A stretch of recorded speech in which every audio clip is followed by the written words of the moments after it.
And we are reading from Bhagavad Gita as it is, translation and purports by His Divine Grace, A.C. Bhaktivedanta Swami Prabhupada.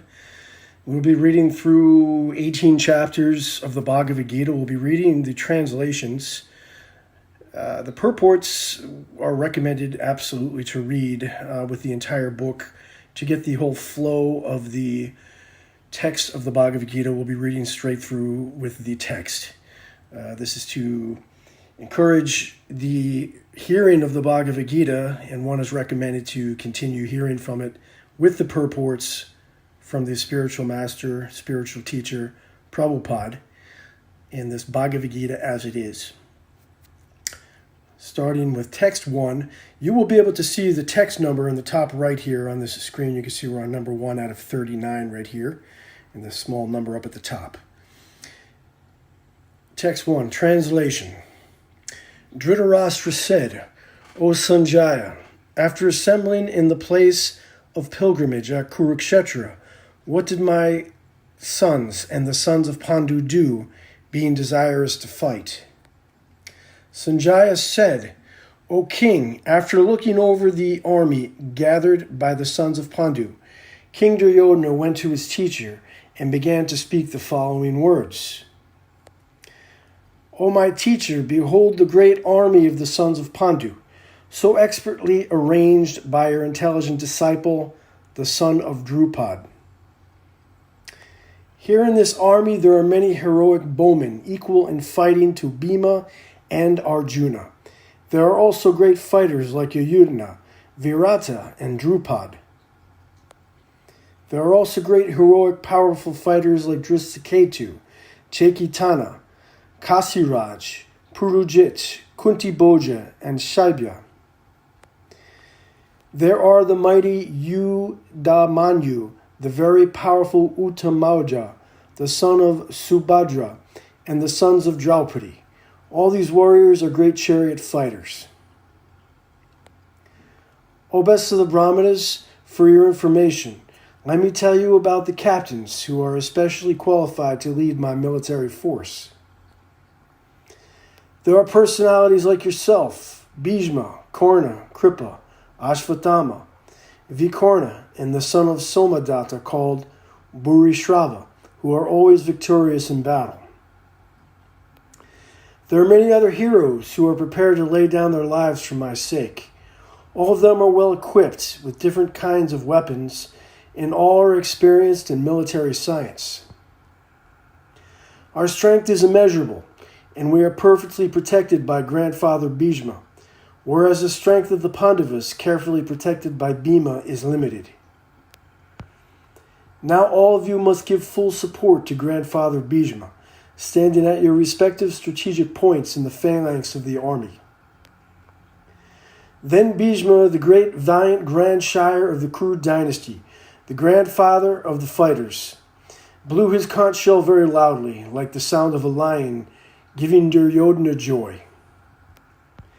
After that, the conch shells, bugles, trumpets, drums, and horns were all suddenly sounded, and the combined sound was tumultuous. On the other side, both the Lord Krishna and Arjuna, stationed on a great chariot drawn by white horses, sounded their transcendental conch shells. Then Lord Krishna blew his conch shell, called Panchajanya. Arjuna blew his, the Devadatta, and Bhima, the voracious eater and performer of Herculean tasks, blew his terrific conch shell called Pandram. King Yudhisthira, the son of Kunti, blew his conch shell, the Antava Vijaya, and Nakula and Sahadev blew the Sugosha and Mani Puspaka. That great archer, the king of Kashi, the great fighter, Shikandi, Drishtadyumna, Virata, and the unconquerable Satyaki, Drupada, the sons of Draupadi, and the others, O king, such as the son of Subhadra, greatly armed, all blew their respective conch shells. The blowing of these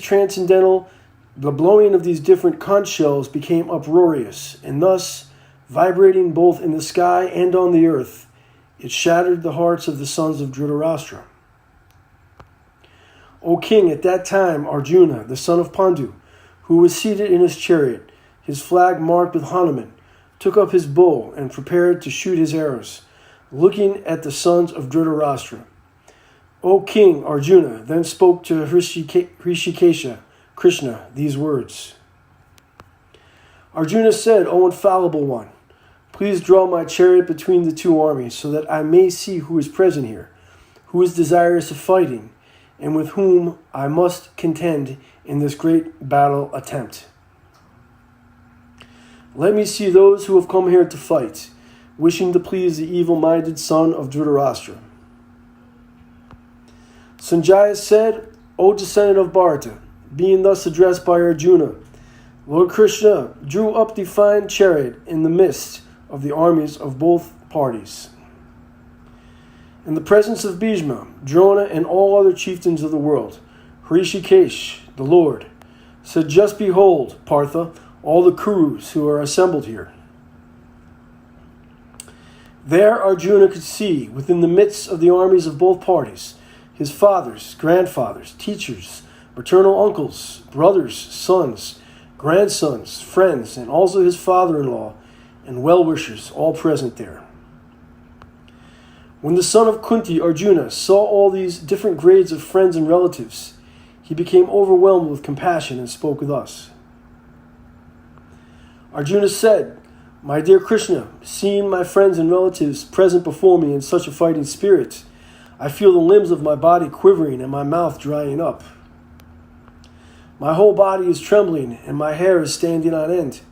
My bow Gandiva is slipping from my hand and my skin is burning. I am now unable to stand here any longer. I am forgetting myself and my mind is reeling. I foresee only evil, O killer of the Keshi demon. I do not see how any good can come from killing my own kinsmen in this battle, nor can I, my dear Krishna, desire any subsequent victory, kingdom, or happiness. O Govinda, of what avail to us are kingdoms, happiness, or even life itself, when all those for whom we may desire them are now arrayed in this battlefield? O Madhusudana, when teachers, fathers, sons, grandfathers, maternal uncles, fathers-in-law, grandsons, brothers-in-law, and all relatives are ready to give up their lives and properties and are standing before me, then why should I wish to kill them, though I may survive? O maintainer of all creatures, I am not prepared to fight with them even in exchange for the three worlds, let alone this earth. Sin will overcome us if we slay such aggressors. Therefore it is not proper for us to kill the sons of Dhritarashtra and our friends. What should we gain? O Krishna, husband of the goddess of fortune, and how could we be happy by killing our own kinsmen? O Janardana, although these men, overtaken by greed, see no fault in killing one's family or quarreling with friends, why should we, with knowledge of the sin, engage in these acts? With the destruction of dynasty, the eternal family tradition is vanquished, and thus the rest of the family becomes involved in irreligious practice. When irreligion is prominent in the family, O Krishna, the women of the family become corrupt, and from the degradation of womanhood, O descendant of Vishnu, comes unwanted progeny. When there is increase of unwanted population, a hellish situation is created both for the family and for those who destroy the family tradition. In such corrupt families, there is no offering of oblations of food and water to the ancestors. Due to the evil deeds of the destroyers of family tradition, all kinds of community projects and family welfare activities are devastated. O Krishna, maintainer of the people, I have heard by disciplic succession that those who destroy family traditions dwell always in hell. Alas, how strange it is that we are preparing to commit greatly sinful acts, driven by the desire to enjoy real happiness.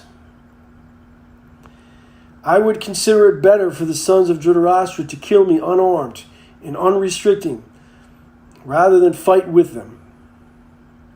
Sanjaya said, Arjuna, having thus spoken on the battlefield, cast aside his bow and arrows and sat down on the chariot, his mind overwhelmed with grief.